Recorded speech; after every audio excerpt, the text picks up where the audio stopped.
Well, many thanks for joining us. This is QTV News with me, Ansman Esonyasi. First, the main local, international and sports news headlines. President Barrow urges Bissau Guineans to put their tribal and political differences aside and support incumbent President Umaru Sissoco Embalo. The Ministry of Works, Transportation and Infrastructure on Wednesday signed an MOU with Qtv and GRTS to raise awareness on road safety. As schools reopen amidst the coronavirus pandemic, Qtv visited Bluefoot Lower and Upper Basic School to find out how the school is coping with COVID-19 guidelines. The TRRC on Thursday began hearings on the activities of the then-feared National Intelligence Agency, now renamed State Intelligence Service. In international news, the African Union on Thursday strongly condemned deadly violence in Nigeria's biggest city, Lagos, and called on all parties to privilege dialogue and follow the rule of law. And in sports, in their first appearance in the Total CAF Confederations Cup, Egyptian side Pyramids FC continues its dream campaign, booking a slot in the final. But for more on these and other stories coming up, do stay tuned.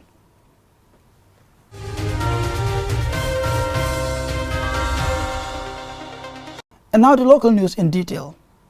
President Barrow urges Bissau Guineans to put their tribal and political differences aside and support incumbent President Umaru Sissoco Embalo to realize development aspirations for Guinea-Bissau. He renews the Gambia government's commitment to Banjul-Bissau ties. Alusise reports. Speaking to reporters shortly after arrival at the Banjul International Airport from a day working visit to Guinea-Bissau on Wednesday, President Barrow said President Embalo, like all other leaders, will not achieve his aspirations without the support of all Bissau Guineans. With the new president, we need to preach peace. We need them to come together so that they should work together in the interest of peace and the interest of ECOWAS. Mbalo cannot work alone. He cannot work in isolation. He is the president. He is the leader. He needs the support of everybody for them to move the country forward. It is not only Mbalo. It is everybody, even myself. I cannot work alone. I need everybody's support. I need the Gambian support for us to move this country forward, because it is the benefit of all of us. He describes Guinea-Bissau as a country with long-standing ties with the Gambia, renewing his government's readiness to foster the bilateral ties. I think there was need for us to visit him. Because one, Bissau is a neighbor. Bissau, they are our friends. Bissau, historically, diplomatic ties have been between Gambia and Bissau for a long time. So to cement that and consolidate it, and to go and discuss with my counterpart, the new president, I think is very, very important. That's why I was there. I think we had a very, very good meeting, and we discussed a lot of things, trade between Gambia and Bissau, and also the relationship between ECOWAS and Africa in general. Guinea-Bissau is host to many Gambians. At a meeting with the Gambian community headed by Ambassador Aluke Jame, President Barrow expressed delight at the warm welcome accorded to him. He urged them to be good ambassadors of the country. I met Gambians in Bissau. I'm very happy meeting them because they emphasize that they are in peace in Bissau. They need certain support from the Gambian government. That is about documents registering their children as Gambians. So they ask for such things. I think it was important for us to communicate with them to see how best we can support the Gambians while they are in Bissau. But we emphasize that let them know very well they are Gambians. Let them not forget Gambia. President Barrow is quite hopeful that President Embalo can bring a big and positive difference in Bissau if given the chance and Bissau Guineans united behind him. Reporting for QTV News, I am Alusise. The Ministry of Works, Transportation and Infrastructure on Wednesday signed an MOU with Qtv and GRTS to raise awareness on road safety as more roads are expected to be built in the country. More in this report. The agreement is for the TVs and radio stations to sensitize the public on the importance of road safety, to help prevent or minimize accidents and save lives. Sensitization videos will be made in several local languages, and road safety experts will also be engaged for their invaluable input. At the ceremony, the Minister of Transport, Works and Infrastructure, Bai Lamin Job, talked about plans to extend road networks in the rural regions and stressed the urgency to prioritize road safety measures. We are also embarked in expanding the corridor of the Trans-Gambia from Kir Ayub to Senoba. We also are doing a road in the URR connecting Basse to Fatoto, and we are also building 2 bridges there. We are preempting an increase in the dangers that one can face on the roads. Now, it's a complex problem, as you know, because it's not only about roads, because the danger of the road also includes the vehicles that ply these roads. Are they roadworthy? The drivers who are driving it, are they, competent enough? Minister Job urged stakeholders, most especially the traffic police, to take collective responsibility to ensure that road safety goals are met. The Director General of GRTS, Abdou Toure, also assured the gathering that programs and information will be fully relayed to the public. This is a big concern to the whole country. Now that the infrastructure is sprouting everywhere in the country, it is important for us to ensure that safety is also a concern for all and sundry. We as the state broadcaster will continue to partner with you, to ensure that the programs are adequately aired on radio and television. The General Manager of QTV, Malika, said the initiative is a national concern, as such vital information needs to be equally distributed to the public. We would work with you as partners, and we'll endeavor to ensure that we try our best to reach out to the remotest corners of the Gambia in order to educate the people so that they can know their responsibilities and their duties as well. Because this is not the ministry's work alone, it is entire Gambian people. The frequency of road accidents in the country is quite worrying. According to a WHO data published in 2018, traffic accident deaths account for 4.72% of total deaths, and a 2017 survey ranks Gambia 8th in the world for road traffic accidents. Unless drastic actions are taken, road accidents are likely to increase and lives will continue to be at risk. Ajibintu Drame, QTV News. The COVID-19 pandemic has affected the way we live and interact with others, especially in schools where face-to-face classes have resumed. While QTV visited Brufut Lower and Upper Basic School to find out how the school is coping with COVID-19 guidelines. More in this report. Brufut Lower and Upper Basic School was established in 2002 and is one of the most popular schools in the West Coast region due to its student population and its performance in the annual WAS exams. However, like all schools across the country, the school was for the past 6 months closed due to the COVID-19 pandemic. But with schools now reopened, we engaged the principal, Mohamed Jabi, to find out what measures the school management has put in place to ensure the safety of students and teachers. We now have 82 classes.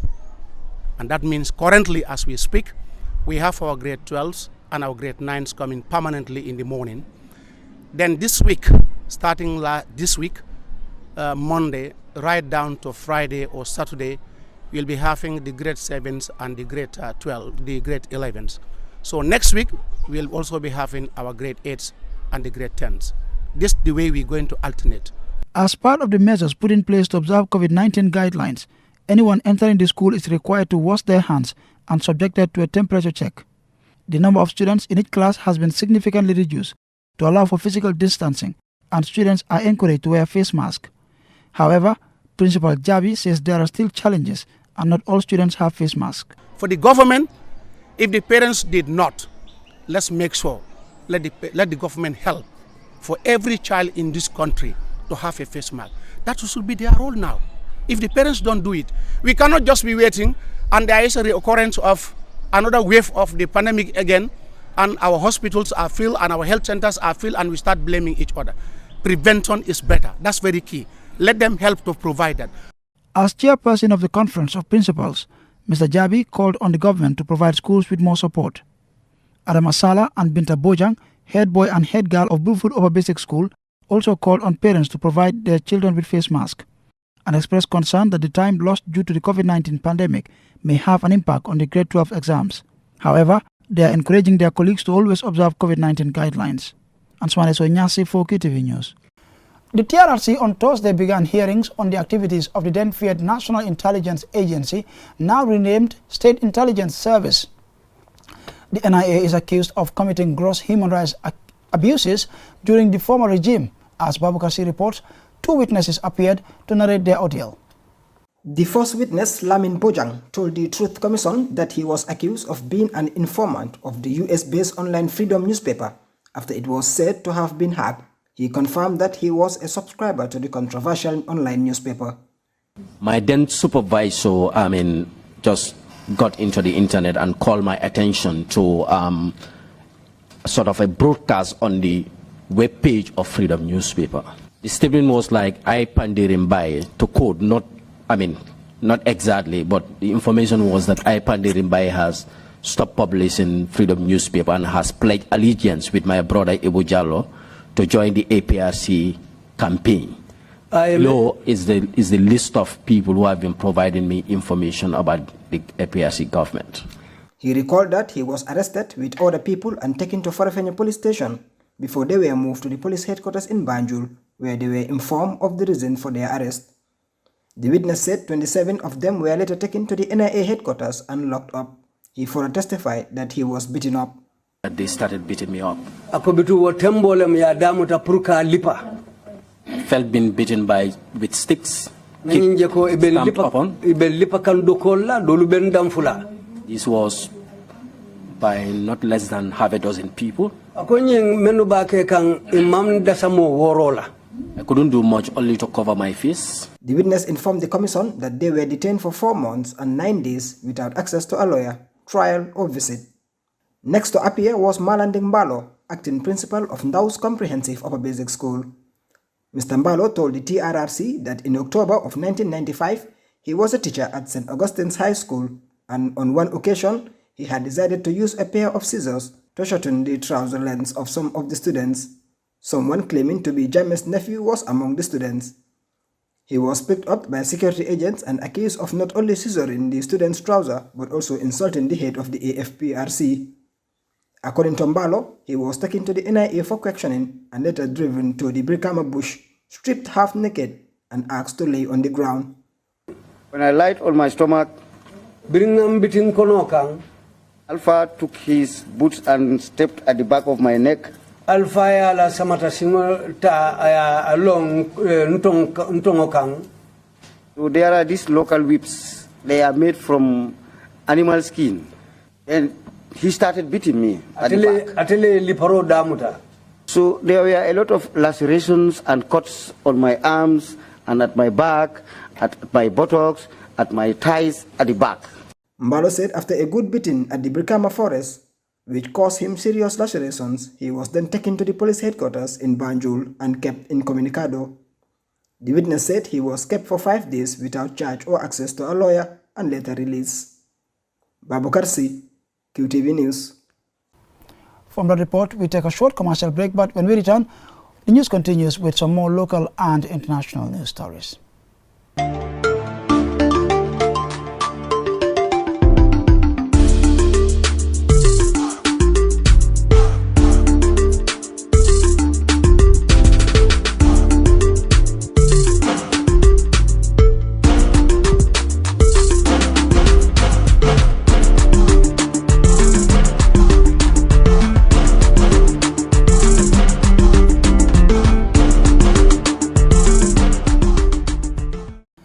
Welcome back and thanks for staying with us. After the announcement by the government easing restrictions on bars, restaurants, swimming pools and other public places, QTV went to find out how some leisure centers and restaurant owners are coping after more than 6 months of closure. The story by Loli M. Kamara is narrated by Omar P. Jallo. As businesses along the Senegambia Strip reopen amidst the pandemic, the safety of staffs, customers, visitors and tourists is uppermost on the minds of the managers of the hospitality establishments.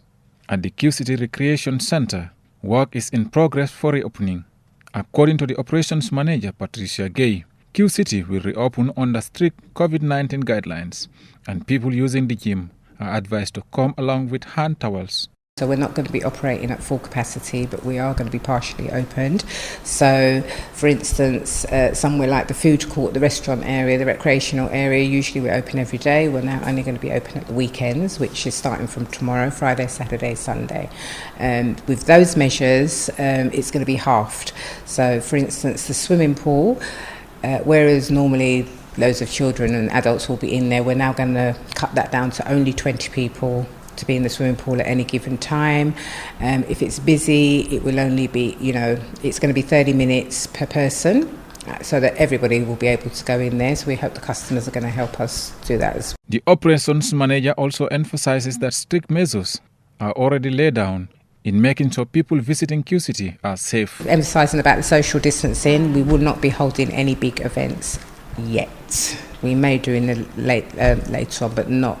I don't envisage us doing any big concerts at the moment. Small scale events in our conference hall where we can limit the amount of people and do the social distancing, we can do that. But anything that is huge events like concerts and huge seminars and stuff, not right now.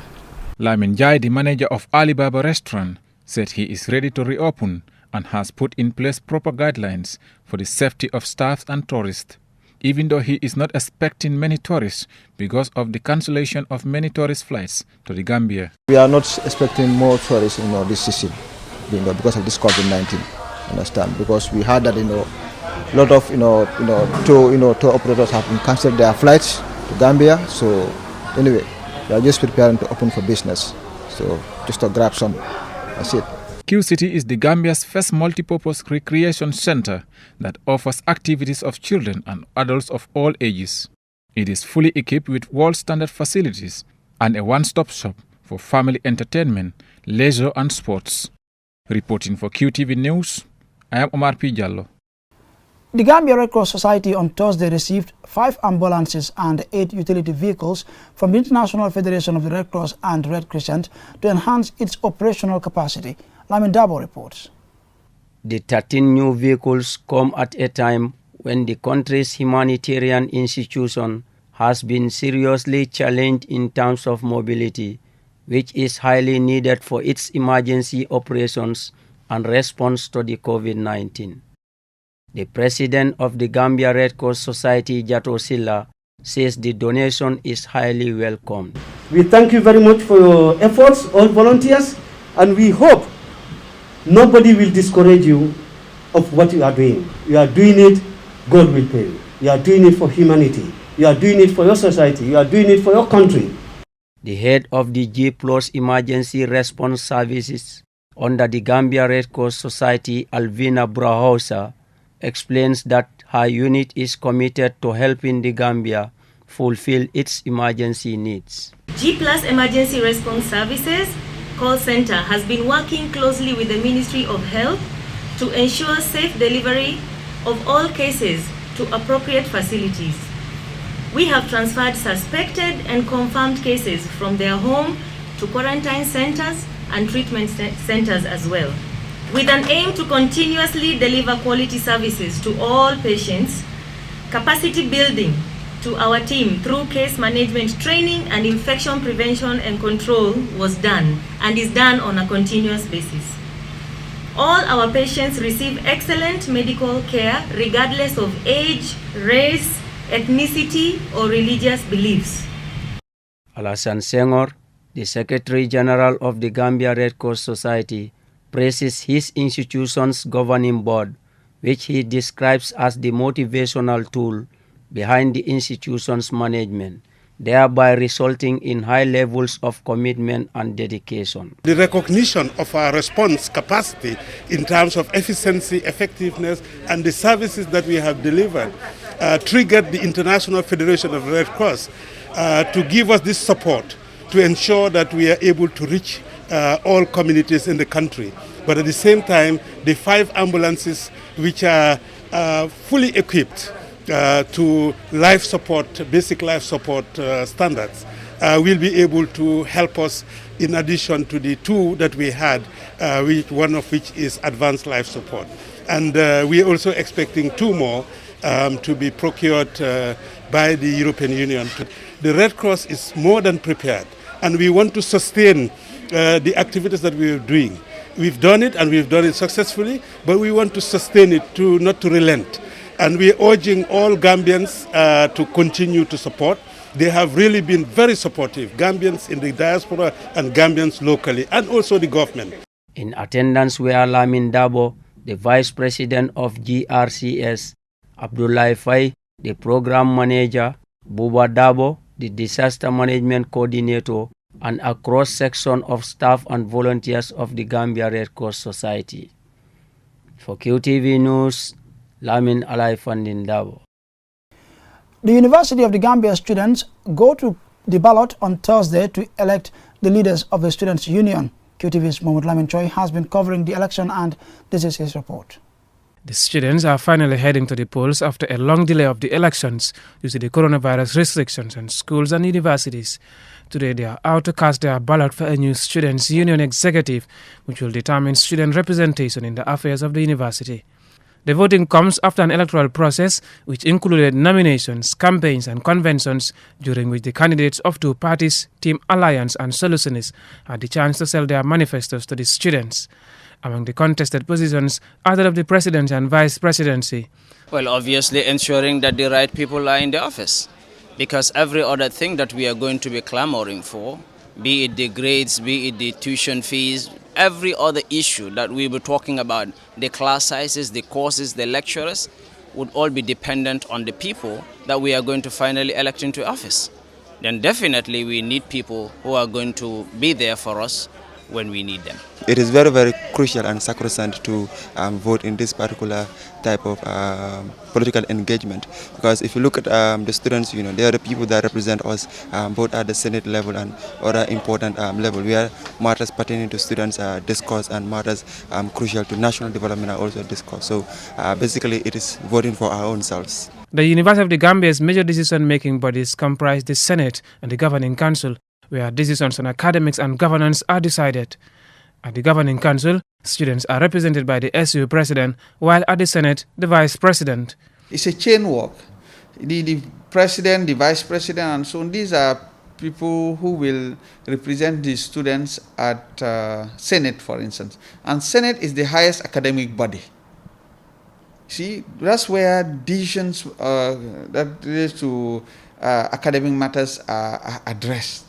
So when they are there, they have a voice. They take part. They now give the students perspective. Remember this: the lecturers are there, the staff association is there, you know, the management is there. So, but everybody will come with their perspective, and all put together, a decision is taken based on sound judgment. The University of the Gambia Students' Union structurally mimics government at the national level. It is headed by a president with a team of ministers responsible for addressing the affairs of students on various aspects at the university. University is a place where you don't stifle opinion. That's the reason why you will have even the students to be represented at these different stations to give their voice and that voice to be heard, and also all geared towards building a better future, building a better tomorrow, a better citizenry, so that there is an emergence of a new Gambian, okay, well equipped, ready to take an active part in the development process of his country. Students from 9 schools of the university are expected to cast their votes in today's election to choose from 24 candidates who are on the race for 12 positions at the Student Union. The polls close at 6 p.m. when counting of votes on the spot will follow. A candidate needs a simple majority of votes to be declared winner by the Electoral Commission. Mohamed Lamin Choi, Qtv News. Well, we take another commercial break, but still to come is international and sports news.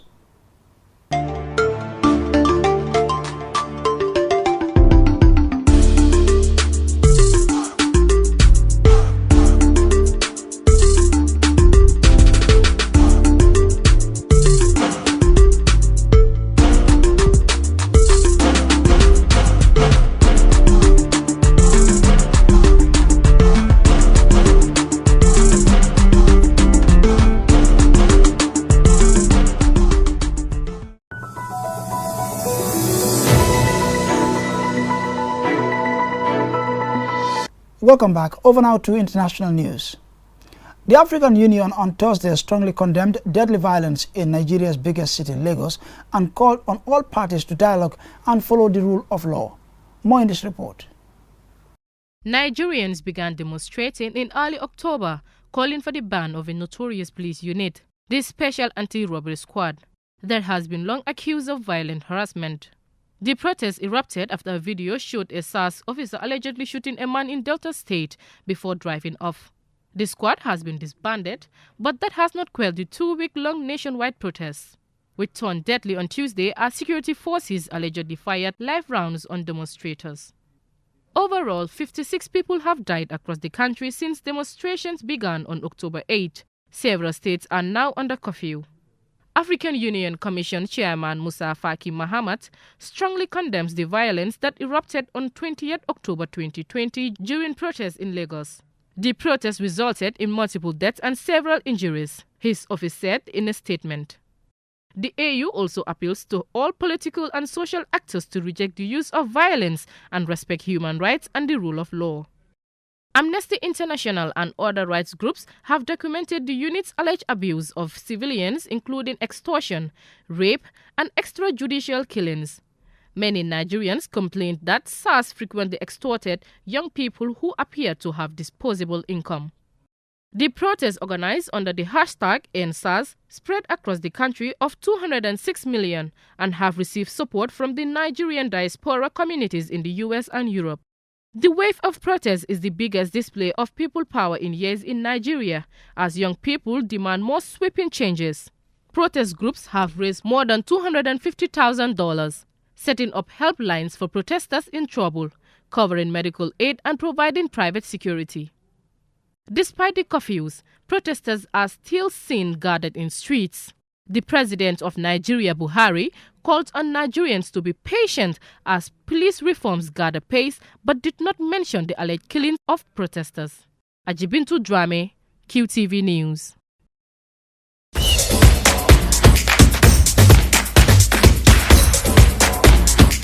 And now on to some sports news. In their first appearance in the Total CAF Confederations Cup, Egyptian side Pyramids FC continues its dream campaign, booking a slot in the final after 2 late goals saw them beat Guinean side Horoya 2-0 in Morocco on Tuesday. More in this report. Horoya went into the semi-final without several key players due to COVID-19 infection. A single substitute sat on the bench, making the team's mission to win extremely difficult.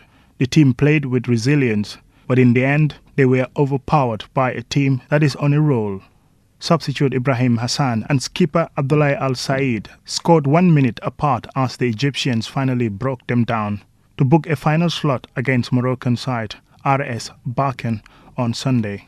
The Egyptian side totally dominated the opening half, having the lion's share of possession and restricting Horoya into their own half. The Guineans didn't have a single effort at goal in the opening 45 minutes and had only 1 corner, telling just how much they seldom left their half. After a goalless first half, the Guineans came off the break, looking determined and playing with more purpose in attack and spraying the ball well across the pitch. Their hopes for a goal and probably taking charge of the tie was almost snapped on the hour mark, but a VAR check by the referee reversed a decision to award Pyramids a penalty. But the goals came 2 in succession, deflating the Guineans. With 5 minutes left, they thought they had halved the deficit, but Alseni Camara's goal was jerked off by the VAR after he was adjudged to have picked up the ball from an offside position.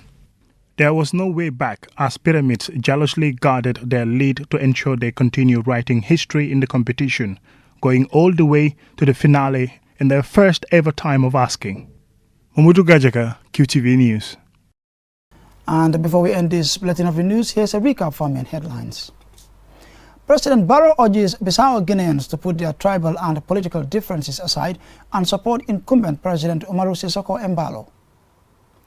The Ministry of Works, Transportation and Infrastructure on Wednesday signed an MOU with QTV and GRTS to raise awareness on road safety. As schools reopen amidst the coronavirus pandemic, QTV visited Bruford Lower and Upper Basic School to find out how the school is coping with COVID-19 guidelines. The TRRC on Thursday began hearings on the activities of the then-feared National Intelligence Agency, now renamed State Intelligence Service. In international news, the African Union on Thursday strongly condemned deadly violence in Nigeria's biggest city, Lagos, and called on all parties to privilege dialogue and follow the rule of law. And in sports, in their first appearance in the Total CAF Confederation Cup, Egyptian side Pyramids FC continues its dream campaign, booking a slot in the final. Well, that's all we have for in this edition of the news, but do join us at 10 p.m. for another bulletin. Bye for now.